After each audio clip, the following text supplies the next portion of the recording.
Hello সম্মানীয় দর্শক, অনেকে আমাকে কমেন্ট করেছেন যে ভাতার টাকাটা কবে ঢুকবে। তো আজকে আমরা এই ভিডিওতে আলোচনা করব ভাতার টাকা কবে ঢুকবে। বেকার ভাতা বলেন, বার্ধক্য ভাতা বলেন, বিধবা ভাতা বলেন, যে পশ্চিমবঙ্গের যে ভাতা প্রকল্প চালু আছে সেই টাকাটা কবে যারা নতুন আবেদন করেছিলেন যে কোনো একটা ভাতার জন্য, তো সেটা স্ট্যাটাস চেক করার জন্য প্রথমে আপনাকে ব্রাউজারে যে কোনো একটা ভাতার স্ট্যাটাস বলে চেক সার্চ দিতে হবে।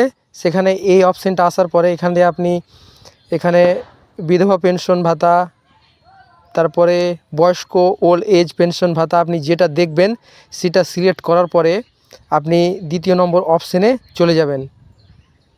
দ্বিতীয় নম্বর অপশানে যাওয়ার পরে এখানে আপনি মোবাইল নম্বর অথবা আপনি যে আধার কার্ডটা দিয়েছিলেন সেটা সিলেক্ট করার পরে এখানে সেই আধার কার্ড বা মোবাইল নম্বরটা বসিয়ে ক্যাপচা কোডটা বসিয়ে সার্চে অপশানে ক্লিক করলে আপনার যে আইডি সেটা দেখা যাবে।